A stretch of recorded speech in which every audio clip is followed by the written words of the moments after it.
இந்த தவத்திற்கான இலக்கணங்களாக திருவள்ளுவர் வந்து 1.5 அடியில சொல்லிட்டார். அவர் அதெல்லாம் வரிசையா சொல்ல முடியாது ஒரு குறள்ல. 10 குறள்ல முக்கியமா என்னென்ன எசன்ஸ் வேணுமோ அதெல்லாம் சொல்லிட்டாரு. தவத்தினுடைய பயன் என்ன சொல்லியிருப்பாரு. தவம் செய்யலன்னா என்னென்ன ஏற்படும்னு சொல்லியிருப்பாரு அதுல. யாரெல்லாம் தவம் செய்யணும், யார் தவம் செய்யணும்னு என்ன இலக்கணம், இந்த விஷயங்கள் மட்டும் தான் அதுல சுருக்கமா 1.5 அடி 1.5 அடின்னு சொல்லியிருப்பாரு. ஆனா இந்த தவம் அடங்கிய இத வந்து நம்ம தியானம் என்ற இந்த இடத்துல வந்து நீங்க ஏன்னா அது சாஸ்திரங்கள்ல வந்து சமஸ்கிருதத்துல தான் இருக்குதுன்றதுனால அந்த சொல்ல பயன்படுத்தினா உங்களுக்கு ஈஸியா புரியுன்றதுக்காக நான் இப்ப இந்த சொல்ல நான் பயன்படுத்துறேன். என்னன்னு தியானம்னு சொல்றோம். இந்த தியானம் என்று சொல்லக்கூடியது சில பேர் வந்து சொல்லுவாங்க, நான் தியானம் வந்து கத்துக்கிட்டேங்க, நான் வந்து பயிற்சி பண்றேன்னு சொல்லுவாங்க. சிலர் நான் தினமுமே யோகா பண்றேன்னு சொல்லுவாங்க. நான் வந்து கத்துக்கிட்டு யோகா பண்ணிட்டு இருக்கேன். தியானம் பண்றதுக்கும் அவங்க யோகான்ற சொல்லையும் பயன்படுத்துவாங்க. அதே மாதிரி யோகா ஆசனாஸ், ஆசனங்கள் இருக்கு இல்லையா? யோகாசனம்னு பேரு. அந்த ஆசனங்கள் சொல்றவங்களும் அவங்க நான் யோகா பண்றேன்னு சொல்லுவாங்க. நான் அந்த யோகா பத்தி தனி வகுப்பு எடுக்கணும். அது என்னன்றத நான் எடுக்கிறேன். பட் இங்க இந்த யோகா என்ற சொல்லு ஒரு சுருக்கமான சொல்லுதான். இந்த யோகாவ சரியா சொல்லணும் அப்படின்னா அஷ்டாங்க யோகா என்பதுதான் இந்த ஆன்மீக ஒரு எல்லைக்குள்ளார சரியான ஒரு பதம். இது பேர் என்னங்க? அஷ்டாங்க யோகா. இது சமஸ்கிருதம் தான். அஷ்ட என்று சொன்னால் எல்லாருக்குமே தெரியும். அஷ்ட திக்குகள் என்று சொன்னால் 8 திசைகள் என்று அர்த்தம். திக்கு என்றால் திசை. அஷ்டம் என்று சொன்னால் 8 என்று அர்த்தம். அங்க என்று சொன்னால் பகுதி. இப்ப நம்ம பாடியில அங்கம் இருக்குல்ல, இதெல்லாம் உடல்ல பகுதி. இது வந்து கை பகுதி, இது கால் பகுதி, இது முகம் பகுதி, இது தலைப்பகுதி, இதெல்லாம் பகுதின்ற மாதிரி. அப்போ அஷ்ட அங்க 8 அங்கங்களை உடையது யோகா அல்லது 8 அங்க யோகம், 8 பகுதியுடைய யோகம் என்பது இதனுடைய பொருள். இதுல என்ன சொல்லப்பட்டிருக்குன்னு வரிசையா நான் சொன்னா 8யும் அப்போ உங்களுக்கு தெரியும் இந்த தியானம் என்பது எந்த ஒரு நிலைக்கு அது வருது, எந்த நிலையில தியானம் என்பது அந்த 8 அங்கங்கள்ல வருதுன்னு பாருங்க. முதல்ல 8 பகுதிகள்: இயமா, நியம, ஆசனா, பிரணயாம, பிரத்யாகாரா, தாரணா, தியானா, சமாதி. தியானம் எத்தனாவது வந்ததுங்க? 7வது. அந்த 7வது நிலையில தான் தியானத்துக்குள்ளே நீங்க நுழைய முடியும். அதனாலதான் அது வரிசைப்படுத்தி கொடுத்திருக்கிறாங்க. இந்த தியானத்துல வந்து நீங்க அந்த தியானத்துக்கு முந்தைய அந்த மீதி இந்த 6 நிலைகள்ல நீங்க சரியான ஒரு இதை வந்து பெற்றிருந்தால், பக்குவத்தை பெற்றிருந்தால், அப்பதான் இந்த தியானம் வந்து உங்களுக்கு கைகூடும். இப்படி கைகூடுகின்ற பொழுதுதான் இங்க வள்ளலார் சொன்ன மாதிரி அங்க ஊற்றிலும் கண்ணீர் அதனால் உடம்பு நனைந்து நனைந்து அருளமுதே நன்னிதியே ஞான நடத்தரசே, இப்படி அந்த இறைவன்பால் 2.5 மனம் கலக்கின்ற அதுதான் சமாதி என்று சொல்றோம். சமாதின்ற சொல்லுக்கு சாதாரணமா நம்ம தமிழ் வழக்குல பாத்தீங்கன்னா இறந்தவர்களுக்கு அல்லது வந்து இந்த சமாதி அடைஞ்சவங்களுக்கு அங்க ஒரு சமாதி மாதிரி கட்டி இருப்பாங்க, அதான் சமாதின்னு சொல்லுவாங்க. ஆனா இங்க சமாதி என்பது சமஸ்கிருதத்துல ஆன்மீக நிலையில இந்த மனமானது இறை மனதோடு மெய்மறந்து தன் உணர்வை அந்த இறைவன் உணர்வோடு கலந்து தன்னையே மறந்திருக்கின்ற அந்த ஒரு அனுபவ நிலைக்கு பேர் தான் சமாதி என்று பெயர் இந்த ஆன்மீக இதுல. அப்போ இந்த அஷ்டாங்க யோகம் என்பது இந்த 8 பகுதிகளே உடையது. 7வது பகுதியாகிய இந்த தியானத்துக்கு வரணும் அப்படின்னா, தியானத்தை தொடங்கணும் அப்படின்னா இங்க முன்னால் இருக்கிற 6 பகுதிகளையும் அவன் முதல்ல பாஸ் பண்ணியிருக்கணும். அப்பதான் 7வதுக்குள்ள நுழைய முடியும். அப்ப முதல்ல 6 வகுப்புகள் இருக்கு. இதெல்லாம் வந்து நம்ம வேற எங்கேயாவது சொல்லி கொடுக்குறாங்கன்னா எனக்கு தெரிஞ்சு தியானம் கத்துக் கொடுக்குற இடங்கள்ல இது போன்ற விளக்கமாக யாரும் சொல்றாங்களான்னு எனக்கு தெரியல. மேபி ஒரு சிலர் சொல்லலாம். ஆனாலும் இந்த விஷயங்கள் சொன்னாலும் தீட்சை என்பதும் குருவினிடத்திலே அந்த மந்திர உபதேசம் பெறுவதும் என்பதும் அந்த அந்த சித்த மந்திரத்தை பெற்று ஒரு சீடன் வந்து குரு உதவியால அந்த ஆன்மீக பெருநிலையை பெறுவது என்பதும் எனக்கு தெரிந்து சரியான ஒரு போதனை உடையவர்கள் என்னுடைய அனுபவத்தில் நான் பார்க்கவில்லை. சரி, இப்போ இந்த 8 பகுதிகளை நாம தெரிந்துக்கணும். இந்த 8 பகுதிகளை தெரிஞ்சு கொண்டாதான் நம்ம முதல்ல இத வாழ்க்கையில நம்ம எப்படி பழக்கப்படுத்துறது. சிலருக்கு வந்து இந்த தெரிஞ்சு அவங்களுடைய பழக்க வழக்கத்துல இந்த இது ஏற்கனவே கூட இருக்கலாம். பொதுவாக ஆன்மீக நாட்டமுடையவர்கள், இறைவன் மீது பற்று உள்ளவர்கள், இறைவனை அறிந்து கொள்ள வேண்டும் என்ற தாகமுடையவர்கள், நிச்சயமாக அவர்களிடத்திலே இயல்பாகவே இது போன்ற சில பண்புகள் வளர்ந்தே இருக்கும். அதுதான் அதனுடைய குவாலிட்டி. அதான் ஒரு இடத்துல இந்த ஆவல் வருகிறது என்று சொன்னாலே அதற்கான சில இதெல்லாம் காரணிகள் அவரிடத்திலே இயல்பாகவே இருக்கக்கூடும். இப்போ அதுல 8ல நான் சொன்னதை நீங்க குறிச்சு வச்சுக்கலாம். அல்லது இந்த நம்ம வகுப்பினுடைய அந்த ரெக்கார்டிங்ல போடும் போதாவது நீங்க இதெல்லாம் குறிச்சு வச்சுக்கணும் சில விஷயங்களை. இப்போ முதல்ல நம்ம சொன்னோம், என்ன சொன்னோம்? இயமம். முதல்ல இயமம், 2வது நியமம், ஆசனம், பிராணாயாமம், பிரத்யாகார, தாரண, தியானம், சமாதி. இந்த முதல்ல இருக்கிறத நம்ம பார்ப்போம். விரிவாக நம்ம பார்க்கணும்னா ரொம்ப லேட் ஆகும். இதுக்கே 2 வகுப்பு ஆயிடும். ஆனாலும் நான் உங்களுக்கு ஷார்ட்டா சொல்றேன். உங்க விளக்கம் தேவைப்படுகிறவர்களுக்கு விளக்கம் தரேன். இப்போ முதல்ல சொன்னது நாம பார்த்தோம், இயமம். இது நீங்க பாத்தீங்கன்னா நம்மளுடைய ஞானிகள் சித்தர்களுடைய அவர்களுடைய பாடல்கள் எல்லாம் கூட இதை அவங்க சொல்லியிருப்பாங்க. திருமந்திரத்துல ரொம்ப விரிவா. ஏன்னா திருமூலர் மிகவும் மூத்தவர். அவர் இதை பற்றி ரொம்ப விரிவாகவும் சொல்லியிருக்காரு. அவரும் இதுல நிச்சயமாக இது எல்லாமே இயம நியமம், ஆசனா, பிராணாயாமா இதெல்லாமே மிக முக்கியமானது அப்படின்றத சொல்லியிருப்பார். சரி, இப்போ நம்ம இயமம் என்பது என்னன்னு பார்க்கலாம். முதல்ல இந்த இயமம் என்று சொன்னால் இது என்ன அப்படின்னா, நம்மளுடைய அகத்துல இருக்கக்கூடிய அந்த மனதோடு தொடர்புடைய சில விஷயங்கள்ல நாம பக்குவம் அடையணும். அது 5 பகுதிகளை உடையது. இப்போ மொத்தம் 8 பகுதிகள் அஷ்டாங்க யோகா 8 பகுதிகளை உடையது. அதுல 7வது பாடம்தான் தியானம் என்பது. இந்த முதல் பாடமாகிய முதல் வகுப்பாகிய இயமத்துல 5 பாடத்திட்டங்கள் உள்ளனன்ற மாதிரி வச்சுங்களேன். 1வது கிளாஸ்ல 5 பாடத்திட்டம். என்ன ஆகுதுன்னா, அஹிம்சை. அஹிம்சைன்னு சொல்றோம்ல, இறைவனை உணரணும் அப்படின்னா முதல்ல அஹிம்சைன்னா என்னன்னு தெரியணும். அஹிம்சைக்கு நான் ஒரு சில விளக்கங்கள் நான் தரேன். அடுத்தது அஹிம்சை சத்தியம். சத்தியம்னு சொல்றோமா, அது என்னன்னு சொல்றேன். அஹிம்சை சத்தியம். அடுத்தது அபரிகிரகம். இதெல்லாமே சமஸ்கிருத சொல்லுதான். இந்த சொல்ல 5 சொல்லிட்டு உங்களுக்கு விளக்கம்னு சார். சரியா? அடுத்தது பாருங்க, அஹிம்சை, சத்தியம், அபரிகிரகம், அஸ்தேயம், அப்புறம் பிரம்மச்சரியம். இந்த 5 பாடங்களை கொண்டதுதான் இந்த முதல் பாட்டாகிய யமம் என்பது. இதுல அஹிம்சை முதல்ல பார்த்துக்குவோம். அஹிம்சைன்னா என்ன? சாதாரணமா இது அஹிம்சை என்ற சொல்லும் சமஸ்கிருத சொல்லுதான். ஹிம்சை. ஹிம்சை அப்படின்னா என்ன அர்த்தம்? துன்புறுத்துறது. இம்சை பண்ணாதே அப்படின்னா துன்புறுத்தாதேன்னு அர்த்தம். இது சமஸ்கிருத சொல்லு. சாதாரண நம்ம வழக்குல தமிழ்ல கூட நம்ம ஜனங்களும் ஏப்பா இப்படி இம்சப்படுத்துற அப்படின்னு சொல்லுவாங்க. ஆனா இம்சை என்பது சமஸ்கிருத சொல்லு. அப்போ அஹிம்சை அப்படி சொன்னா அந்த இம்சைக்கு ஆப்போசிட், அதாவது துன்புறுத்தாமை. அப்போ பிற உயிர்களை முதல்ல துன்புறுத்தாம இருக்கணும். இதுதான் அஹிம்சை. சரி, பிற உயிர்களுக்கு துன்பம் தரக்கூடாது, துன்புறுத்தக்கூடாது. அதுதான் அஹிம்சை. இது ஒரு சாதகன் இறைவனை எண்ணி தவம் செய்கின்றவன், இறைவனோடு இரண்டரை இந்த ஆத்மாவை கலக்கணும்னு நினைக்கிறவன் அஹிம்சை கோட்பாடை அவன் பின்பற்றணும் அப்படின்னு சொல்றாரு. சரி, நான் உங்ககிட்ட ஒரு கேள்வி கேட்கிறேன். இப்போ நாம குடியிருக்கிற பகுதியில திடீர்னு ஒரு பாம்பு வந்துருச்சு. சரியா? சரிங்க. இப்ப நாம ஆன்மீக சாதகன், நம்ம பிற உயிர்களுக்கு தீங்கு அளிக்க கூடாது. இப்ப இந்த பாம்பை நாம என்ன செய்யலாம்? முடிஞ்ச அளவுக்கு அதுக்கு துன்பம் இல்லாம வெளியே அனுப்பிச்சிடணும், இல்லாட்டி அது அடிச்சுதான் அதை சாவடிக்கணும். அப்படியா? அப்ப அடிச்சு சாவடிக்கிறது துன்புறுத்தல் ஆகாதா? துன்பம் பண்ற அளவுக்கு ஆயிடுச்சுன்னா அது பண்ணதான் அது ஆகணும்.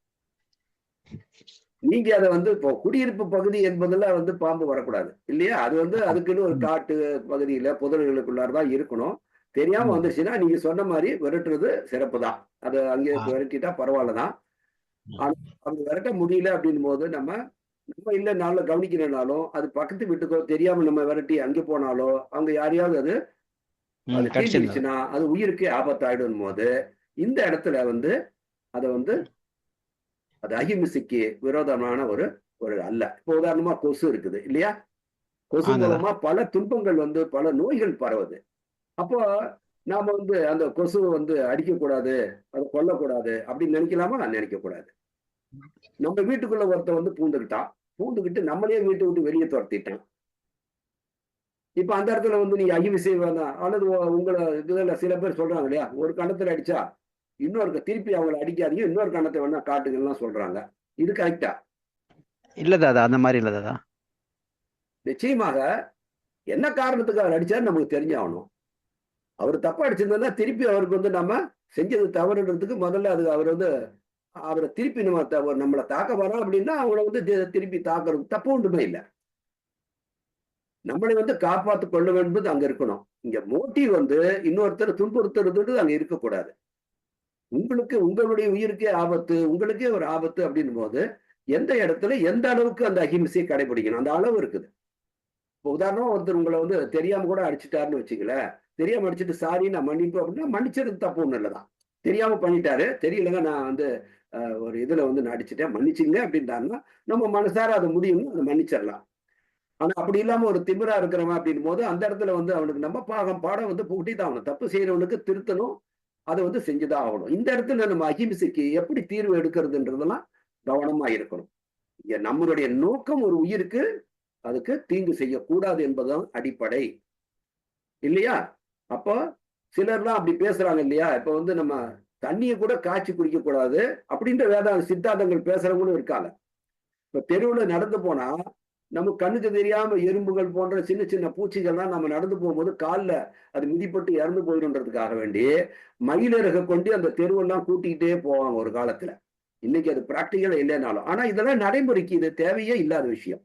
இது சாத்தியமா? எல்லாரும் ஒரு மயிலிறக எடுத்துக்கிட்டு ரோட்ல போறவங்க எல்லாம் கூட்டி கூட்டி காலு கடியில ஏதாவது பூச்சி இருக்கும் தெரியும். நமக்கு அறிந்து மனம் அறிந்து நாம அந்த ஒரு இன்னொரு உயிருக்கு தீங்கு செய்யக்கூடாது என்பதுதான் அகிம்சை. சோ இது வந்து இந்த மாதிரி புரிஞ்சுக்கிட்டா போதும். இந்த மாதிரி கோட்பாட்டை ஒரு ஆன்மீக சாதகன் நம்ம தெரிந்து கொள்ள வேண்டும். இது வந்து அகிம்சைக்கு. இன்னும் நிறைய விளக்கம் கொடுக்கலாம், எக்ஸாம் சொல்லலாம், போதும்னு நினைக்கிறேன். அடுத்தது சத்தியம். சத்தியம் பேசுறதுன்றது என்னன்னா உண்மை பேசுது இல்லையா? இதுதான் சத்தியம். அப்போ ஒருத்தன் வந்து பொய் சொல்லக்கூடாதுன்னு தான் அர்த்தம். இங்க பொய் சொல்றான் அப்படின்னா அவனுடைய அகத்துல ஏதோ ஒன்றை மறைக்கிறான்னு அர்த்தம். அந்த தூய மனம் இல்லை அங்க.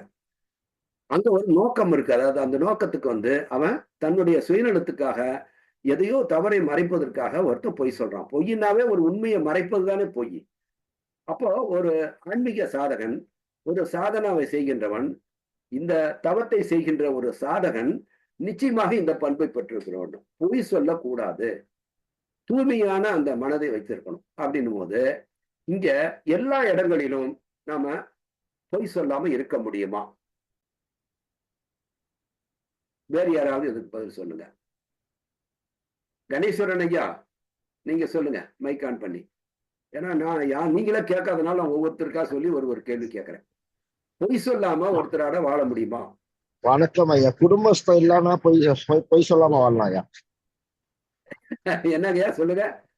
குடும்பஸ்தம் இல்லாம இருந்துமா பொய் சொல்லாம வாழலாம், வாழ முடியும். நாம எல்லாருமே குடும்பஸ்தர் தானே. அப்ப வாழ முடியாதுங்க. முடியாதா? முடிய வாய்ப்பே இல்லை. ஓகே. அப்போ இந்த அஷ்டாங்க யோகத்துல வந்து இயமத்துல 5 இதுல வந்து பாத்தீங்கன்னா ஒரு சாதகனால வந்து சத்தியத்தை வந்து கடைபிடிக்க முடியாது அப்படின்ற மாதிரிதான் இருக்குது. அப்போ நம்மளுடைய ஆன்மீக தவத்துல அத்தகைய இது இல்ல, மனநிலை இல்லாதவங்க இறைவனிடத்துல நெருங்க முடியாதுன்னு இந்த சாஸ்திரம் சொல்லுதே. சோ இங்க என்ன அப்படின்னா பாருங்க, இது எல்லாமே நாமளா பழகிக்கிட்டதான். ஒரு காலத்துல இருந்த மனிதர்கள் எல்லாமே பொய் சொல்லும் நேர்மை என்பது அதுதான் நேர்மை. பொய் சொல்லாத வாழ்க்கை என்பது நேர்மையான ஒன்று.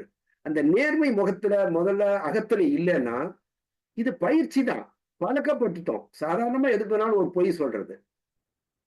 அப்ப அந்த பொய் சொல்லிட்டு அதுல இருந்து அவங்க வந்து எஸ்கேப் ஆகுறது. குடும்பமா இருக்கட்டும், அது குடும்பம் அல்லாத ஒரு சூழ்நிலையாக இருக்கட்டும், முதல்ல நாம நமக்குள்ளார விதைக்கலைன்னா எந்த பண்பும் வளராது.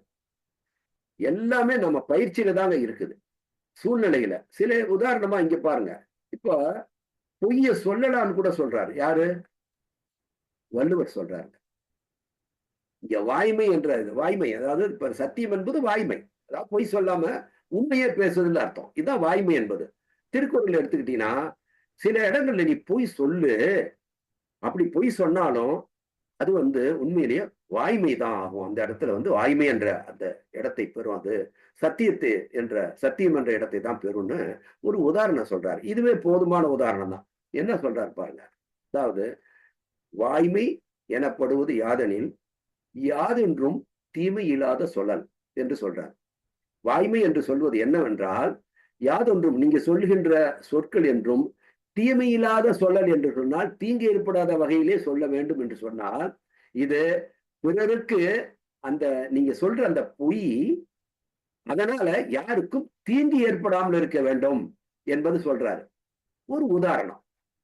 இப்போ ஒரு வயசான ஒரு ரொம்ப வயதுல மூத்த வயது முதிர்ந்த கடைசி காலத்துல உடல் சோர்வடைந்து வயோதிகத்துல வாழ்ந்து கொண்டிருக்கின்ற ஒரு அம்மா இருக்காங்க. அந்த வீட்டுல கூடவே ஒரு ஒரு மகன் இருக்கான்னு வச்சுக்கோ. அம்மா சாப்பிட்டுட்டு இருக்கிறாங்க. இப்பதான் அவன் சாப்பிட்றதுக்கே ரொம்ப நேரம் கொஞ்சம் கொஞ்சமா எடுத்து எடுத்து சாப்பிட்டுட்டு இருப்பான். அவ்வளவு வயசாயிடுச்சு. அப்போ ஒரு ஃபோன் கால் வருது. அந்த ஃபோன் கால் வந்ததை பையன் அட்டன் பண்றான். அட்டன் பண்ணும்போது அவனுக்கு ஒரு செய்தி வருது.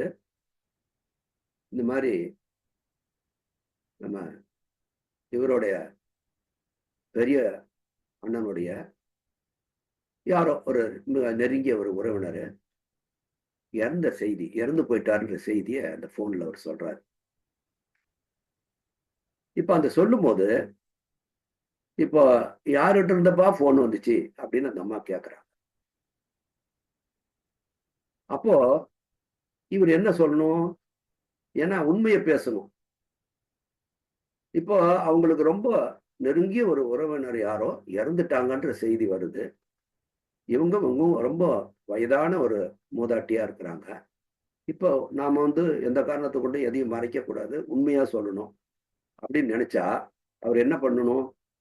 இந்த மாதிரி இவர் போன் பண்ணாரு, இந்த மாதிரி சோ அவர் இறந்து போயிட்டாருங்க, அதுதான் போன்ல நியூஸ் வந்துச்சு அப்படின்னு சொன்னா சாப்பிடுற சாப்பாடுல அப்படி விக்கி கூட அவங்களே இறந்து போயிடும். நேரமா நேராதான் அந்த ஷாக்குல. அப்ப இங்க என்ன சொல்லணும்? நீங்க இங்க ஒண்ணு இல்ல, ஏதோ அந்த இடத்துல நீங்க ஒரு பொய் சொல்லலாம். ஏன்னா அப்படி நீங்க பொய் சொல்றது மூலமாக ஒருத்தருக்கு தீங்கு விளையாத அளவுக்கு நீங்க ஒரு கையாளுறீங்க ஒரு விஷயத்த. அந்த இடத்துல ஒரு பொய் சொல்லிட்டு அதுக்கப்புறமா அவங்க சாப்பிட்டு முடிச்சு ஒரு இதா பக்குவமா இதானதுக்கு அப்புறம் நீங்க மெதுவா கூட சொல்லலாம். இந்த மாதிரி அதுக்கு உடம்பு சரியில்லைன்னு சொன்னாங்க, அதான் போன் வந்துச்சு, இந்த மாதிரி ஹாஸ்பிட்டல்ல சேர்த்திருக்கிறாங்க. ஒரு பொய் தான் இதுவும். இது பக்குவமா அவங்க மைண்டை லேசா ஸ்டெப் பை ஸ்டெப்பா அவங்களுக்கு ப்ரிப்பேர் பண்றது. ஒரு உதாரணத்துக்கு சொல்றேன். இது மாதிரி பிராக்டிக்கலா பல விஷயங்கள் இருக்கு. அதே மாதிரி பாருங்க, இன்னொரு சின்ன உதாரணத்துக்கு நான் அந்த வாய்மைக்கு நான் சொல்றேன். இப்போ நீங்க உங்க வீட்டு வாசல்ல அந்த முற்றத்துல நின்றுட்டு இருக்கிறீங்க. அப்ப அந்த பக்கமா ஒருத்தர் வேகமா ஓடி வராரு. ஓடி வந்தவர் என்ன பண்ணாரு? நேரா உங்க வீட்டுக்குள்ளார நுழைஞ்சு வீட்டுக்குள்ள பூந்துடுறாரு.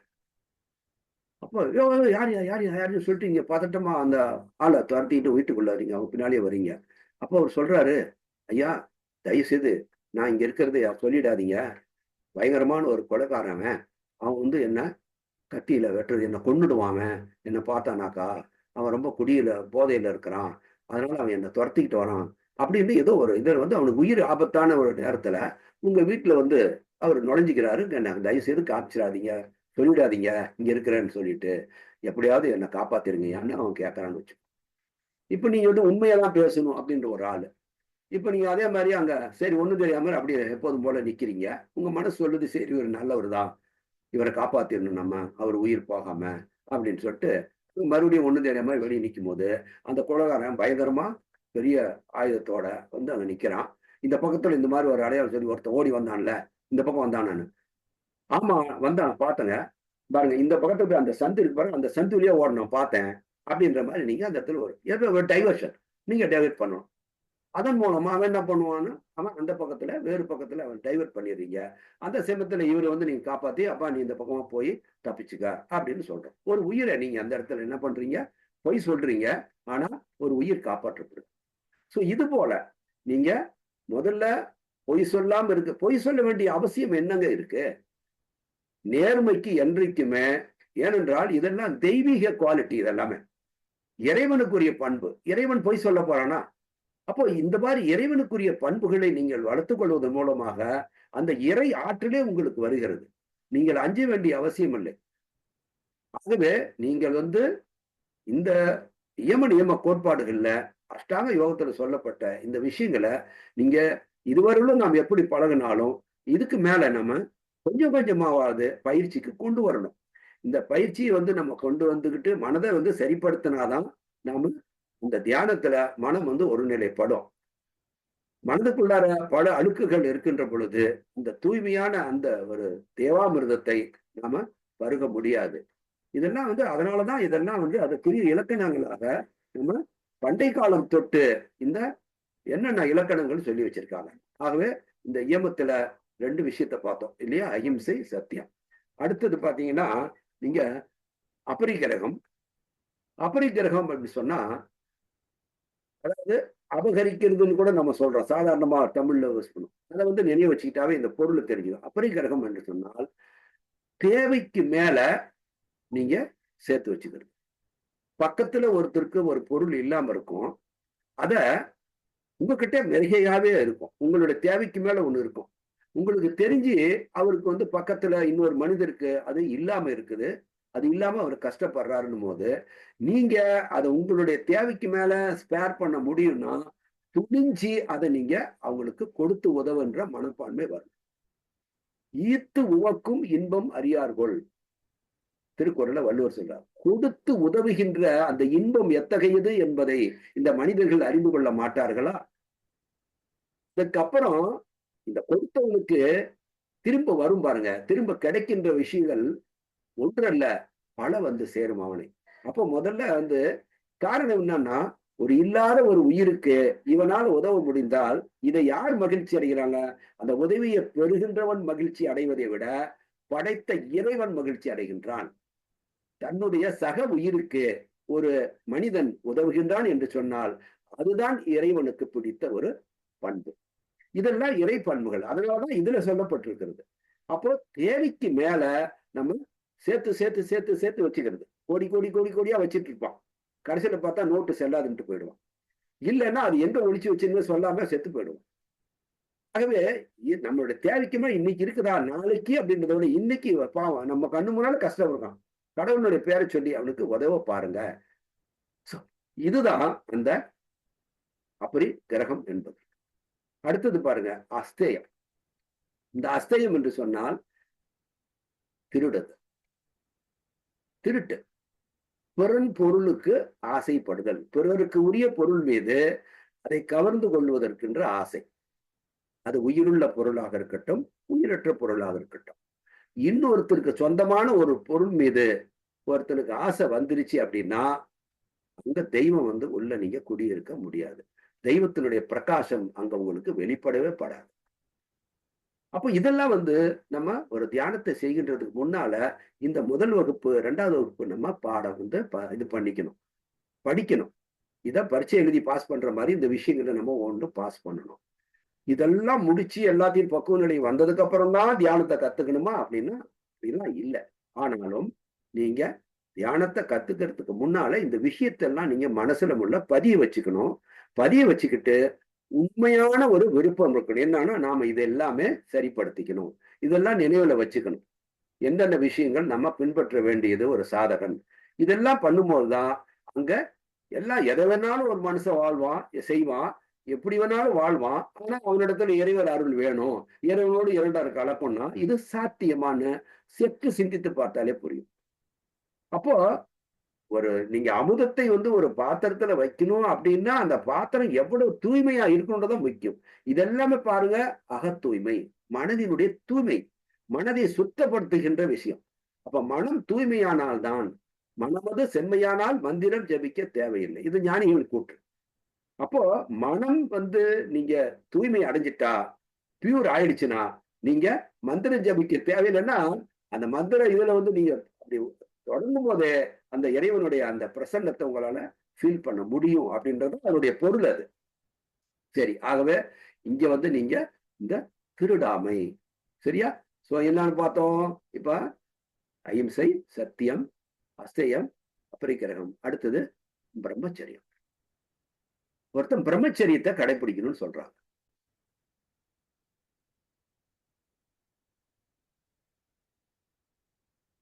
யாராவது சொல்லுங்க பிரம்மச்சரியத்தை பத்தி. பிரம்மச்சரியம்னா என்ன? யார் சொல்றீங்க? தாதா எப்போதுமே இறை சிந்தனையில இருக்கிறது. பிரம்மச்சரியமா? பிரம்மச்சரியம்னா நினைக்கிறேன். இறை சிந்தனையிலேயே இருக்கிறதுன்றீங்க. சரி, ஓகே, உங்களுடைய கருத்து சரியானது. ராமகிருஷ்ணன் சொன்னது அதுதான் கருத்து. என்னன்னா அதுக்கு என்ன சொல்லப்பட்டதுன்னா பிரம்மே விசாரணாய பிரம்மச்சரியா. இந்த பிரம்மச்சரியத்துக்கு என்ன சாஸ்திரத்துல சொல்லப்பட்டிருக்குன்னா, சாதாரணமா பிரம்மச்சரி அப்படின்னா திருமணம் செய்து கொள்ளாம பிரம்மச்சாரியா இருக்கிறது. திருமணம் செய்து கொள்ளாத இருப்பவங்களை தான் பிரம்மச்சாரின்னு சொல்லுவாங்க. ஆனா பிரம்மச்சரியம் அப்படின்னு சொன்னா, சரியம் என்றுன்னா ஃபாலோ பண்றதுன்னு அர்த்தம், பின்பற்றுதல் அர்த்தம். சரியா என்று சொன்னா கடைபிடிப்பது, செய்வது. சரியா அச்சரியா. சரியா என்று சொன்னால் நீங்க வாழ்க்கையில கடைபிடிக்க வேண்டியது. அச்சரியா என்று சொன்னால் நீங்க அதெல்லாம் தவிர்க்க வேண்டியது, கடைபிடிக்க கூடாது.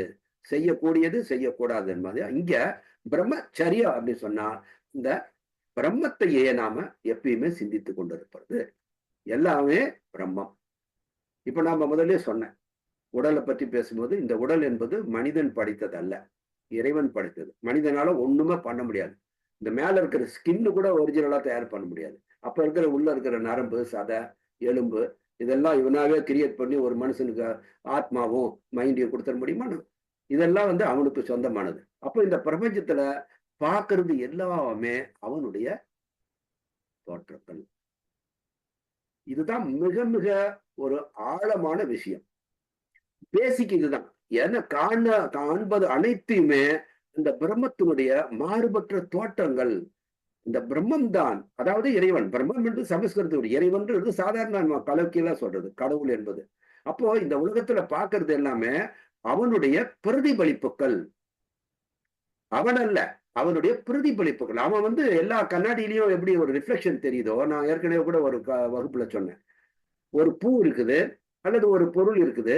அந்த ஒரு பொருளுக்கு சுத்திலும் நீங்க 1000 கண்ணாடி வச்சிருந்தாலும் சரி, முகம் பார்க்குற கண்ணாடி, அந்த 1000 கண்ணாடியிலையும் அந்த கண்ணாடிக்கு முன்னா இருக்க பொருளுடைய பிம்பம் அதுல தெரியும். என்ன கலரு, என்ன இதோ அப்படியே டிட்டோவா அதுல தெரியும். ஆனா அது உண்மையிலேயே அது ஒரிஜினலான ஃப்ளவர் இல்ல. அதுல இருந்து மனம் வராது, தொட்டு பார்த்தா சாஃப்டா இருக்காது. ஆனா அது அதனுடைய ஒரு பிரதி பிம்பம் போல இருக்கிறது. அது மாதிரி அவன் இத்தனை தோற்றங்களாக அவன் காட்சி அளிக்கின்றான். அப்போ என்ன இங்க இருக்கணும் அப்படின்னா, பிரம்ம சிந்தனை என்று சொன்னால் தன்னையும் பிரம்மமாக நினைக்க வேண்டும். தன்னை சுற்றியுள்ள எதை பார்த்தாலும் அனைத்தும் பிரம்மம் என்று பழக்கப்படுத்திக் கொள்ள வேண்டும். நீங்க மனசுக்கு நீங்க டீச் பண்ணிக்கிட்டே இருக்கணும். இதுதான் இது 5வதாக சொல்லப்பட்டிருக்கு பாருங்க. அதுதான் இந்த மனசை தூய்மையான விஷயத்தை உள்ள கொடுக்கணும். நீங்க அசுத்தமான விஷயத்தை கொடுத்தாலும் மனம் ஏத்துக்கும். ஆனா இந்த அக தூய்மையில மிகவும் இது என்னன்னா, இந்த முன்னால் சொல்லப்பட்ட 4 விஷயங்கள், அஹிம்சை, சத்தியம், அஸ்தேயம், அபரிகிரகம், இதெல்லாம் பின்பற்றும் போது இந்த பிரம்மச்சரிய உணர்வானது எல்லாமே இறைவனுடைய சொரூபமாக அந்த காணுகின்ற, உணர்கின்ற அந்த பழக்கம் வந்துவிடும். இதை பழக்கப்படுத்தி கொள்ள வேண்டும். முதல்ல இந்த பழக்கத்தை படுத்திக்கணும் நீங்க. அப்பதான் நீங்க தியானத்தை அந்த தீட்சையை பெறுகின்ற பொழுது, கண்ணை மூடி அந்த தீட்சையை பெற்று அந்த தவத்தை செய்கின்ற பொழுது நீங்க அப்படியே அந்த பிரம்மத்தினுடைய இதுல எப்படி நம்ம 2 கலப்போம். அந்த அகம் சீக்கிரமா அதுல புறத்திலிருந்து விடுபட்டு அகத்திலே இருக்கக்கூடிய இறைவனோடு மனமானது ஒன்றுகின்ற ஒரு நிலை கிடைக்கும். அப்போ இங்க பிரம்மச்சரியம் என்று சொல்வது எல்லாத்தையும் பிரம்மமா பாருங்க. இப்ப இது இயமத்தை 5 பார்த்துட்டோம். அடுத்தது நியமம் என்று சொன்னால் நாம புற உலகுல நாம செயல்படுகின்ற விஷயங்கள்ல எப்படி நடக்கணும் அப்படின்றது சொல்லுங்க பாலகிருஷ்ணனையா. நியமம் என்ன? சந்தோஷ சத்தியாய ஈஸ்வர பிரணிதானம். அருமை. ஏன்னா ஐயாலாம் தியானத்தை கற்று பல வருடங்கள் இதனுடைய அனுபவத்துல இருக்கிறவரு. அதனால அவரை கேட்டேன். ரொம்ப அழகா சொன்னாரு பாருங்க. என்ன சொன்னாரு? சௌட்சம். இங்க சௌட்சம் என்று சொன்னால் தூய்மை. இந்த தூய்மை என்று சொல்லுகின்ற பொழுது இந்த புற தூய்மை. இதை பற்றி வள்ளுவர் சொல்றார். என்ன சொல்றாருன்னா, புற தூய்மை நீரால் அமையும், அகத்தூய்மை வாய்மையால் காணப்படும். பாருங்க, வாய்மையை பத்தி சொன்னார்ல, அதுலயும் பார்த்தா வாய்மை இரண்டாவது காரணி இல்லையா? அஹிம்சை, சத்தியம், வாய்மை. அப்ப என்ன சொல்றாரு? புற தூய்மை நீரான் அமையும், அகத்தூய்மை வாய்மையால் காணப்படும். அப்ப அகத்தூய்மை வந்து வாய்மையிலையும், வாய்மை என்று சொன்னாலே அவன் வந்து பொய் சொல்லாதவன் அப்படின்னாவே மீதி எல்லாமே அவங்ககிட்ட இருக்கு. பொய்ய ஒன்றை சொல்லாத இருந்தாவே அவனுக்கு இது எல்லா நேர்மையான பழக்கங்களும் அது மெயின் அதுதான். சோ என்ன சொல்ற? புற தூய்மை எப்படி வரும்? நீரான் அமையும் என்று சொன்னால் இங்க நாம உடம்ப தினமும் சுத்தப்படுத்தணும், கழுவணும் இல்லையா? குளிக்கிறோம் இல்லையா? தினமும் உடம்ப வந்து குளிக்க வைக்கணும். அடுத்தது நாம அணிகின்ற ஆடை, நம்ம முன்னோர்கள்லாம் நம்ம ஸ்கூல் படிக்கும் போதே இப்ப சொல்லியிருப்பாங்க, ஆத்திச்சூடியிலேயே பார்க்கலாம் நீங்க. என்னது? கந்தையானாலும் கசக்கி கட்டுன்னு சொல்லியிருக்காங்கல்ல. அதெல்லாம் எப்போ சும்மா ஏதோ ஒப்பிக்கிறதுக்காக 1வது 2வது படிக்கும்போது இதெல்லாம் வந்து நம்ம ஒப்பிக்கிறதுக்காக பார்ப்போம். ஆனா அந்த உணர்வுகள் வந்து அந்த அவங்கெல்லாம் வந்து ஔவையார் சொன்னதும் சரி, மத்த இந்த இதெல்லாம் சொன்னவங்க எல்லாருமே அதுல ஆழமான அர்த்தத்தோடு தான் சொன்னாங்க. அப்போ தூய்மை அந்த கந்தலானாலும் சரி, கிழிஞ்ச துணி, ஒருத்தருக்கு புது துணி வாங்கறதுக்கு கூட வசதி இல்லாத ஒரு மனிதனாலும் இறைவனை பொறுத்தவரை ஏழை பணக்காரன்லாம் கிடையாது. ஒரு மனிதனுடைய மனம் தன்னை நாடுகிறதா, இறைவனை நாடுகிறதா என்பதை மட்டும்தான் அவர் பார்க்கிறாரு. அப்போ ஒரு இறைவனை நாடுகின்ற, இறைவன் மீது பக்தியை கொண்டுள்ள, இறைவனை உணர வேண்டும் என்ற ஆவலுடைய ஒரு சாதகன், சாதாரணமாக மனிதர்களுக்கு இது பொருந்தும். தூய்மையா இருக்கணும், கந்தனாலும் கசிக்க கட்டணும். நீங்க விலை உயர்ந்த துணியோ, விலை மதிப்பற்ற துணியோ, ஆடையோ, அதை சுத்தமா வச்சிருக்கணும். அதே போல நீங்க இருக்கிற இடம், உங்களுடைய வீடு, நீங்க இருக்கிற அறை, உங்க வீட்டுக்கு வெளியில எல்லாமே நீங்க தூய்மையாக வச்சுக்கணும். அந்த தூய்மையா இருப்பதே ஒரு சிறப்பான ஒரு மனதிற்கு ஒரு வைப்ரேஷனை கொடுக்கும், ஒரு வேவ்ஸ் கொடுக்கும். அது இனிமையான ஒரு உணர்வை கொடுக்கணும். அப்போ இந்த தூய்மை என்று சொல்லுகின்ற பொழுது, புற தூய்மை என்று சொல்லும்போது, சௌச்சியம் என்று சொல்லுகின்ற பொழுது, உடல்ல வந்து நம்ம தினமும் சுத்தமா கழுவி வைக்கணும். அடுத்தது ஆடைகள் வந்து நம்ம தூய்மையா, நீங்க அயன் பண்ணி நீட்டா போகணும், அதை துவைச்சு சுத்தமா, அதாவது அழுக்கு இல்லாம அடையணும். அடுத்தது ஏனென்றால் எதுக்கு இதெல்லாம் வந்து ஒரு ஆன்மீக பயிற்சி சொல்லுது அப்படின்னா, இந்த உடலுக்கு எந்த நோய்களும் வந்துடக்கூடாது.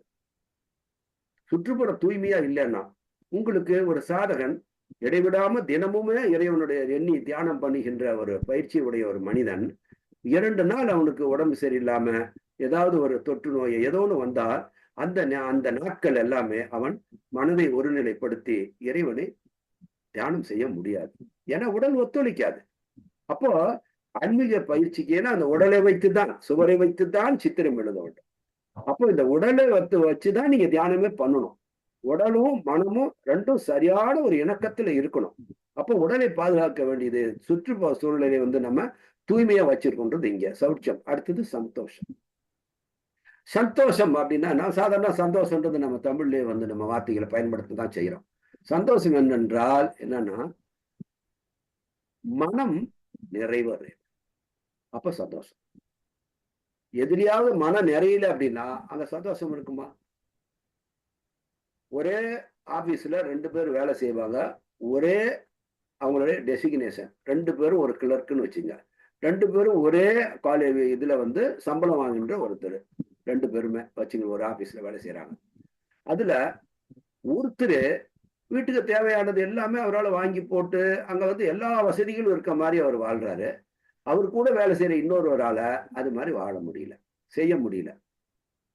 அப்போ அவரு உங்க வீட்டுக்கு மட்டும் உன்னால மட்டும் எப்படி இருந்தாலும் மட்டும் இவரால செய்ய முடியுது, நம்மளால ஏன் செய்ய முடியல அப்படின்னு இதை நினைச்சுக்கிட்டே உள்ள இருந்தாருன்னா, தனக்கு என்ன இருக்குதோ அவரவர்களுக்கு ஒரு திருக்குறள் இங்க கூட நான் சொல்ல விரும்புறேன். என்னன்னா, வகுத்தான் வகுத்த வகையல்லால். அந்த வார்த்தைகளை நல்லா கவனிங்க. அற்புதமாக வேற எதுவுமே நம்ம வந்து எடுத்துக்காட்டு தேவையில்லாத அளவுக்கு திருக்குறள்ல கொட்டி கிடக்குது. வகுத்தான் என்று சொன்னால் அவன் இறைவனை சொல்லுகின்றான். அவன்தான் அந்த நெறிமுறைகளை அவன் விருப்பப்படிதான், அவனுடைய சட்டத்திட்டங்களுக்கு ஏற்பதான் உயிரினங்கள் வாழ வேண்டும். ஒவ்வொன்றும் அவனுக்கு ஒரு சட்டத்திட்டம் வச்சிருக்கிறான். அப்ப அவன் வகுத்தான் வகுத்த வகை அல்லால், இந்த நெறிமுறைகள் சட்டத்திட்டங்களை மீறி கூட்டி தொகுத்தார்க்கும் துய்த்தல் அரிது. கோடியா நீங்க வந்து நீங்க சேமிச்சு வச்சிருந்தாலும் சம்பாதித்து வச்சிருந்தாலும் துய்த்தல் என்று சொன்னால் அனுபவிப்பது அரிது என்று சொன்னால் முடியாது. அப்போ என்ன இருக்குது, நீங்க வந்து எனக்கு 10ல இது வேணும் அது வேணும் எல்லாம் வேணும் எல்லாம் வாங்கி போடணும் நம்ம அப்படின்ற மாதிரி சில பேர் வாழ்றதை நீங்க பார்க்கலாம். அந்த கண்டென்ட்னஸ் சொல்லுவாங்க, அந்த மன திருப்தியே அங்க இருக்காது. இன்னொருத்தனை பார்த்து பார்த்து பார்த்தே வெம்பிக்கிட்டு இருப்பாங்க. ஐயோ நம்மளால முடியல, அவன் நல்லா இருக்கானு அப்படின்ட்டு. என் சம்பளம் தானே அவனும் வாங்குறான். ஒரு உதாரணத்துக்கு சொல்றேன். இது போல பல சூழ்நிலைகள்ல மனிதர்கள் வந்து தனக்கு அந்த ஒரு போதும் என்ற மனமே பொன் செய்யும் மருந்துன்னு கூட சொல்லுவாங்க. தனக்கு என்ன இருக்கிறதோ அது போதும், அதை வச்சு நம்ம வாழ தெரிஞ்சுக்கணும். அப்போ அந்த மன நிறைவு என்பது இருக்கணும். மன நிறைவு என்பது ஒருத்தனுக்கு இல்லைன்னா அவன் மனம் என்பது இதிலேதான் ஓடிட்டு இருக்கு. தியானம் செய்யணும்னு கண்ணை மூடி உக்காந்தா அந்த இறைவனை வந்து எண்ணி அவன் தியானம் செய்யற நேரத்துல அந்த பக்கத்து வீட்டுக்காரர் ஞாபகம் தான் வரும். இன்னைக்கு நம்ம வந்து அவங்க ஏதோ புதுசா ஒண்ணு வாங்கினாங்க, நம்மளால வாங்கவே முடியலையே, இதுதான் மைண்டுக்குள்ள அரிச்சுக்கிட்டே இருக்கும். அப்ப இது ஒரு ஆன்மீக பயிற்சி. இறைவனை நினைச்சு எல்லாத்தையும் மனம் வந்து விடுபட்டு இறைவனையே நினைச்சிருக்கணும்னு ஆனந்தமா நினைக்கணும்ன்ற அந்த இது வந்து முடியாம போயிடும். அப்போ இந்த மன நிறைவு திருப்தி என்பது இருக்க வேண்டும். ஆகவே சரி, அடுத்தது சௌச்சம் சந்தோஷம், அடுத்தது தப்பம். தப்பம் என்பது ஏற்கனவே திருக்குறள் நான் தொடக்கத்திலேயே ஒரு குறளை சொன்னேன் இல்லையா. தப்பம் என்று சொன்னால் அதுல அவர் சொல்ற அப்படியே அந்த இதுதான் இங்க இருக்குது. என்னது? உற்றவன் நோற்றல் உயிருக்கு உருகன் செய்யாமை ஆற்றே தவத்திற்கு உரு. இங்க உயிருக்கு உருகன் செய்யாமை என்று சொல்றாரு இல்லையா. பிற உயிர்களுக்கு தீங்கு செய்யாமல் இருப்பது, தனக்கு அதனால் ஏற்படுகின்ற நீங்க துன்பத்தை தாங்கிக் கொள்வது என்று சொல்வாரு. இதுதான் வந்து தவத்திற்கு உரு என்று சொன்னாரு. ஆனா இங்க சாஸ்திரத்துல இங்க என்ன சொல்லப்பட்டிருக்குது அப்படின்னா, இங்க அதேதான், அதாவது தனக்கு ஏற்படுகின்ற துன்பங்களையும் தாங்கி கொண்டு பிறருக்கு உதவும். ரெண்டுக்கும் கொஞ்சம் வித்தியாசம். தனக்காக வாழாம பிறருக்காக. பிறருக்காகனா எப்படி, எல்லாருக்கும் சும்மா நீங்களா போய் பண்ணல. யாருக்கு அங்க தேவை இருக்கோ, வாடிய பயிரை கண்ட போதெல்லாம் வாடினேன், பசியினால் வீடுதோறும் இறந்தும் பசியரா வெற்றரை கண்டு உளம் பதைத்தேன் என்று சொல்றார். பசியினால் இழைத்து வீடுதோறும் இறந்தும் என்றால் பிச்சை கேட்டு கூட அவங்களுக்கு சாப்பாடு கிடைக்காம வருந்துகின்றவர் பார்த்து நான் வந்து வேதனைப்பட்டேன்னு சொல்றாரு. அப்போ இங்க ஒருத்தர் இல்லாம ஒரு துன்பத்தில் இருக்கிறான்னா அந்த துன்பத்தில் உங்களால காப்பாற்ற முடியும். அது போல ஒருத்தர் கீழே விழுந்துட்டாரு, அப்படி அடிபட்டுருச்சு, உடனே அவர் வந்து ஒரு ஹாஸ்பிட்டலுக்கோ எதுக்கோ தூக்கிட்டு போறது. அப்போ உங்களுக்கு சிரமம் கூட இருக்கலாம். அதனால அந்த நேரத்துல நீங்க எங்கேயா போக வேண்டிய கூட வேலை இருக்கலாம். ஆனா அதை தள்ளி போட முடிஞ்சணும்னாக்கா சரி, நிச்சயமாக முதல்ல நம்ம கண்ணு முன்னால ஒருத்தர் இப்படி கஷ்டப்பட்டுட்டு இருக்கிறாரு, அவருக்கு நம்ம ஏதாவது செய்யணும். இப்ப நீங்க கொஞ்சம் துன்பத்தை அதுல சுமந்துக்கிறீங்க. சரி, இன்னைக்கு செய்யலாம்னு பரவாயில்ல, அது நாளைக்கு செஞ்சுக்கலாம் அப்படின்னு நினைச்சுக்கிட்டு நீங்க உடனடியா முதல்ல பாதிக்கப்பட்டவனுக்கு நீங்க ஒரு உதவி செய்யறீங்க. இது இந்த தபம் என்று சொன்னால்னா, பிறருக்கு பிற உயிர்களுக்கு நீங்க வந்து உதவுகின்ற பொழுது சேவையின் பேர், இதுக்கு பேர் தான் சேவை. சேவைன்னு சொன்னா பிரதி பலனை எதிர்பார்க்காம செய்கின்ற தொண்டுக்கு பேர் தான் சேவை. அப்போ அத்தகைய ஒரு சேவை செய்கின்ற மனப்பான்மை இந்த தவம் என்பது. தவம் என்றால் இரண்டும் பொருந்தும். தவத்தின் போதும் நமக்கு சில இடர்பாடுகள் உண்டு. இந்த இடர்பாடுகள் எல்லாம் நீங்க வந்து தகர்த்தெறிந்து கொண்டு உங்களுடைய தவத்தை செய்யணும். அதே போல இந்த பிற உயிர்களுக்காக, இந்த மண்ணில் வாழ்கின்ற உயிர்களுக்கு நீங்கள் தொண்டு செய்ய வேண்டும், சேவை செய்ய வேண்டும். அப்படி சேவை செய்வதனால உங்களுக்கு சில உடல் உபாதைகளோ உடல் துன்பங்களோ ஏதேனும் கஷ்டங்கள் இருந்தாலும் பரவாயில்ல, இதை நம்ம தாங்கிக்கிட்டு அதை செய்வோம் அப்படின்னு நினைக்கிறதா இந்த தவத்திற்குரிய ஒரு இலக்கணம். தவம் செய்யணும், இதுதான் உண்மையிலேயே தவம். தவம் என்பதற்கு ஒரு அடையாளம். இங்க வந்து அதெல்லாம் பண்ணோம்னா நமக்கு வந்து நமக்கு முதல்ல நம்ம யார் பாத்துக்கிறது இப்படின்ற சில பேர் சொல்லுவாங்க. உன் வேலை நீ பார்ப்பா, ஊர்ல இருக்கிறதெல்லாம் நீ பண்ணிக்கிட்டு இருந்தீங்கன்னா அதெல்லாம் வேலைக்கு ஆகுமா? இது இறைவனுக்குரிய பண்பு இல்லை. இறைவனை நாடுகின்றவர் இந்த பண்பை வளர்த்தி கொண்டுதான் ஆக வேண்டும். இது ஒரு நாள்ல வந்து இல்லாதே அப்படின்னா, இந்த பண்பு இல்லைன்னா ஒரு நாள்ல அது வராது. நம்ம பழக்கப்படுத்தணும். ஒன்றும் பயிற்சி தான். பயிற்சி பண்ணி பண்ணி பண்ணி முயற்சி செய்து கொண்டே இருக்கும். எல்லாத்திலும் 100% வரலைன்னாலும் சிறிது சிறிதாக அந்த நிலை வரும். ஒரு கட்டத்துல நீங்க இந்த முயற்சியோடு தியானத்தை செய்கின்ற வரும்பொழுது நான் சொன்ன மாதிரி ஒரு காந்தத்தை இரும்பு துண்டு நெருங்க நெருங்க அந்த காந்தத்தினுடைய ஆற்றல் பெறுகின்றது போல தவத்தின் மூலமாக தெய்வ ஆற்றலையும் பெறுவீர்கள். அப்படி பெறுகின்ற பொழுது அந்த ஆற்றலும் உங்களுக்கு இந்த போன்ற சூழ்நிலைகள்ல பிறருக்கு உதவுகின்ற தருணங்கள்ல அது உங்களுக்கு உதவியாக இருக்கும். உங்களுக்கு தீங்கு நேராமல் அந்த சக்தி, அந்த ஆற்றலானது உங்களுக்கு பயன் தரும். அதனால நீங்க பயப்படுன்ற அவசியமே இல்லை. ஒரு தவறு செய்கின்றவன் எல்லாமே இறைவனுக்காக அவனே தான் எல்லாமே நினைச்சு வாழ்றான். இப்ப கண்ணு முன்னால நம்ம துன்பப்படுகின்றவனும் அந்த இறைவனுடைய ஒரு வடிவம் தான். முதல்ல நமக்கு உதவி செய்வோம் அப்படின்ற ஒரு மனப்பக்குவத்தை சூழ்நிலைக்கு ஏற்றவாறு. சில நேரங்கள்ல உங்களால முடியலன் போது முடிஞ்சா ஏதாவது ஏற்பாடு பண்ணணும். அப்படி இல்லைன்னா சரி அதுக்கப்புறம் ஏதாவது பண்ணணும். சில நேரங்களில் முடியாது இல்லை. இப்போ உதாரணமா ட்ரெயினுக்கு போகணும், அவசரமா ஒரு இன்டர்வியூ போயிட்டு இருக்கிறீங்க. ஒரு ட்ரெயினுக்கு போற நேரத்துல வழியில பார்க்கும்போது நீங்க உங்களுக்கு ஜாபே இப்பதான் கிடைக்கும் போது அந்த நேரத்தை உங்களால் பண்ண முடியாது. ஆனா முடிஞ்சால் இயல்வது கரவேல், ஈவது விளக்கேல் சொல்லியிருக்காங்கல்ல. அப்போ முடிந்தவற்றை தவிர்க்காதீர்கள் என்பதுதான் இங்க முக்கியம். சோ தவம் என்று சொல்லுகின்ற பொழுது பிறருக்கு உதவுகின்ற பொழுது தமக்கு ஏற்படுகின்ற துன்பத்தையும் தாங்கி கொண்டு அந்த பிற உயிர்களுக்கு உதவுவதும், அதே போல இங்க தவம் செய்கின்றவன் அந்த தவத்திற்கான சில இடையூறுகள்லாம் இருக்கும். அந்த பல விஷயங்களை தள்ளி போடணும், உக்காந்தே ஆகணும். தினமும் நம்ம இறைவனை சாப்பாடு 3 வேளை சாப்பிட்ற மாதிரி இறைவனை 2 நேரமாவது உட்காந்து 10 நிமிஷம் 10 நிமிஷமாவது அந்த இறைவனை நினைச்சு நினைச்சு பழகணும். அப்படின்ற விஷயங்களுக்காக நீங்க சில விஷயங்களை, நாம அருமையான ஒரு சீரியல் ஓடிட்டு இருக்கோம். ஆனா நம்ம ஈவினிங் சாப்பிட்றதுக்கு முன்னால கொஞ்சம் தியானம் பண்ணிட்டு தானே சாப்பிடணும். அந்த நேரத்துல வழக்கமா பாக்குற ஒரு சீரியல் இருக்குதே பாரு, இப்படி எல்லாம் மைண்ட் டிஸ்டர்ப் ஆகும். ஸோ இது போன்ற விஷயங்கள்லாம் நம்ம கொஞ்சம் அது மனசுக்கு ஒரு சங்கடம் இருக்குமா, ஐயோ மிஸ் பண்ணிடணும் இப்படின்ற மாதிரி ஒரு உதாரணத்துக்கு சொல்றேன். இது மாதிரி பல விஷயங்கள் இருக்கும் நமக்கு. அது போன்ற விஷயங்களும் நீங்க சில சில விஷயங்களை நீங்க தள்ளிட்டு அதை விளக்கிட்டு அதை இதெல்லாம் தாங்கிக்கிட்டு நீங்க தியானத்துல போகணும். இதுதான் தவம். சோ இங்க சௌக்கியம், சந்தோஷம், தபம், அப்புறம் சுவாத்தியாயம். இந்த சுவாத்தியாயம் என்பது ஒரு ஆன்மீக சாதகனுக்கு மிக மிக மிக முக்கியமான ஒன்று. சுவாத்தியாயம் என்று சொன்னால் ஆன்மீக தெளிவு என்று பொருள். சுவாத்தியாயம்னா ஆன்மீக தெளிவு. இப்ப நாம முதல் வகுப்புல இருந்து பல விஷயங்களை நாம தெரிஞ்சுக்கிட்டு வரோம். இதுல ஏதாவது கற்பனை கலந்த விஷயங்களை நம்ம பேசியிருக்கோமா? உங்களுக்கு தெரியும், எல்லாமே அவரவர்களோட எடுத்துக்காட்டு மூலமாக யாரெல்லாம் அதுல உயர்ந்தவர்களா இருக்காங்களோ அவங்கெல்லாம் என்ன சொன்னாங்களோ அதை தான் நம்ம அறிவுபூர்வமாக விளக்கமா பார்க்கிறோம். ஒரு இடத்துல இந்த விளக்கங்கள் இல்லை, நாம விளக்கமா பார்க்கிறோம். அப்போ தெளிவாக இறைவன் என்றால் இங்கதான் இருக்கான், அவனை வணங்கணும் என்று சொன்னால் அகத்துலதான் வணங்க முடியும். இதெல்லாம் தெளிவு. மயக்கம் என்று ஒன்று இருந்தால், சேற்றில் ஒரு கால் ஆற்றில் ஒரு கால் இருந்தால் முடியவே முடியாது. சத்தியம் என்பது, உண்மை என்பது ஒன்றுதான், இரண்டு அல்ல.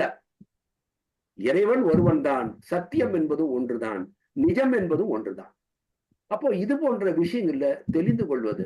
இப்ப சில கேள்விகள் இப்ப போன்ல கூட சிலர் போன் பண்ணி கேட்டாங்க, ஐயா எனக்கு இது ஒரு டவுட் இருக்கு அப்படி சொல்லி இன்னைக்கு கூட ஒரு நம்ம கிளாஸ்ல அட்டன் பண்ற ஒரு சகோதரர் கேட்டாரு. அப்போ அது போன்ற விஷயங்களை தெளிவாக கேட்டு புரிந்து கொள்வதும் ரொம்ப அவசியம். சோ சுவாத்தியாயம் என்று சொன்னால் ஆன்மீக விஷயங்களை பற்றிய தெளிவாக புரிந்து கொண்டு அதை பின்பற்றுவதற்கு முயற்சி செய்யணும். இது சுவாத்தியாயம் சுருக்கமா. அடுத்தது பாருங்க, சௌச்சம், சந்தோஷம், தபம், சுவாத்தியம், ஈஸ்வர பிரணிதானம். ஈஸ்வர பிரணிதானம், அங்க பிரம்மச்சரியம் பார்த்தோம். பிரம்மச்சரியம்னா அனைத்துமே பிரம்மமாக பார்க்கறது, பிரம்மத்தினுடைய நினைவே மூழ்கி இருக்கிறது. அப்படின்னா பிரம்ம சிந்தனை என்று சொன்னால் நீங்க அன்றாட வாழ்க்கையில பல வேலைகளில் ஈடுபட்டு இருப்பீங்க, உட்காந்து தியானம் பண்ண முடியாது. ஆனா அனைத்தையுமே அவனாகவே நீங்க செய்கின்ற, தொடர்பு கொள்ளுகின்ற ஒவ்வொரு பொருளிலும், ஒவ்வொரு மனிதர்களையும், ஒவ்வொரு காட்சியையும் நீங்க இது பிரம்மத்தினுடைய ஒரு தோற்றம் இந்த வகையில இருக்குது. ஒரு செடியினுடைய வடிவில அந்த பிரம்மம் இருக்கிறது, ஒரு மரத்தினுடைய வடிவுல, ஒரு கல்லினுடைய வடிவுல, இப்படி எல்லாத்தையும் பிரம்மா. இங்க பாத்தீங்கன்னா ஈஸ்வர பிரணிதானம். ஈஸ்வர பிரணிதானம் என்று சொன்னால் உங்களுடைய செயல் அனைத்துமே, நீங்கள் செய்கின்ற ஒன்றொன்றையுமே அவன்தான் செய்கின்றான். ஆனால் உங்களுடைய உடல் மூலமா நீங்க ஒரு கருவி. நீங்க ஒரு காருன்னா அந்த காரை ஓட்டுறதுக்கு ஒருத்தர் டிரைவ் பண்ணலே, யாராவது ஒரு மிஷின் அப்படின்னா அந்த மிஷினை இயக்கிறதுக்கு ஒரு வேணும், இயக்குகின்றவர் வேணும். அது மாதிரி ஈஸ்வர பிரணிதானம் என்று சொன்னால் தன்னை இயக்குபவன் அவனே. நீங்க செய்கின்ற செயல் அனைத்தும் இது நான் செய்யல, அவனே செய்ய வைக்கின்றான் என்ற உணர்வு. இது சரியான உணர்வு தானே? ஆன்மீகத்துல ஏன்னா முதல்ல சொன்னேன், இந்த உடம்பு நம்மளுது இல்லை, மனம் இது இல்லை, எதுவுமே நம்மளுது இல்லை, நாம கொண்டு வந்தது இல்லை. அவன் நினைச்சா இதை வச்சுப்பா, அவன் நினைச்சுக்கா அதுக்கு மீது உடம்பு விட்டு போயிடும். இதெல்லாம் யாரும் தடுத்து நிறுத்த முடியாது, மனித ஆற்றலுக்கு அப்பாற்பட்ட விஷயங்கள். அப்போ உண்மையை பார்த்தா ஒன்னொன்னுக்குள்ளாரையும் அவன் தான் இயங்கி கொண்டு இருக்கின்றான் என்று சொன்னால், உங்களுடைய செயல்கள் அனைத்துமே அவன் தான் செய்கின்றான் உணர்வு. பாருங்க, தியானத்தினுடைய அனுபவிக்க வேண்டிய அத்தனை விஷயங்களும் இந்த நினைவுகள்லயே வந்துருக்கு பாருங்க. அன்றாட பயிற்சியிலேயே நினைவுகள்லயே இந்த ஆன்மீகமானது ரத்தத்தோடு கலக்கிறது உணர்வு. அப்போ ஈஸ்வர பிரணிதானம் என்று சொன்னால் ஈஸ்வரன் தான் உங்களை இயக்குகின்றான், அவனே அகத்திலிருந்து இயக்குகின்றான் என்ற உணர்வு. இதை நீங்க பழக்கப்படுத்திக்கணும். அப்போ சில விஷயங்கள் பாருங்க, நினைவுபடுத்திக்க வேண்டிய விஷயங்கள்லாம் இருக்கு இந்த ரெண்டுல. யமத்திலையும் நியமத்திலும் பாத்தீங்கன்னா அஷ்டாங்க யோகத்துல ரெண்டு இதை பார்த்துட்டோம். ஸோ ஒன்று அகத்துல நாம எப்படி நம்மளை மாத்திக்கணும்ன்றது சிந்தனை மூலமாக நம்ம இன்னில் இருந்தாவது நம்ம எது எது இதுல இல்லையோ அதெல்லாம் நம்ம பயிற்சி பண்ண தொடங்குவோம். முயற்சி தான், முயற்சி திருவினையாக்கும், முயன்றின்மை இன்மை புகுத்தி விடும். முயற்சி இருந்தால் முகழ்ச்சி உடையார் இகழ்ச்சி அடையார் இல்லையா? முயற்சி உடையார் இகழ்ச்சி அடையார். அப்ப எதுவுமே முயற்சி செய்தால்தான் அங்க கிடைக்கும். முயற்சி உடையவர்கள் டெஃபினட்டா தோத்து போக மாட்டார்னு சொல்றாங்க. முயற்சி உடையார் இகழ்ச்சி அடையார். அப்ப எல்லா விஷயமே முயற்சி செய்தால்தான் வரும். நீ தியானம் என்பது துவங்குகின்ற பொழுது நீங்க கடினமா தான் இருக்கும், மனம் ஒருநிலைப்படாம. அப்படி பழக்க இனிமையாக தோன்றிவிடும், இன்பமாக இருக்கும், உட்காந்து செய்யணும்னு ஆவலே வந்துடும். அதை செய்யாம நம்ம சாப்பிட முடியாது அப்படின்ற அளவுக்கு உங்க மனம் நீங்க பக்குவம் அடைஞ்சிருவீங்க. ஸோ ஆகவே இத 10 விஷயங்களை நம்ம முதல்ல 2 பார்த்துட்டோம். மீதி விஷயங்களை நம்ம அடுத்த வகுப்புல பார்க்கலாம்.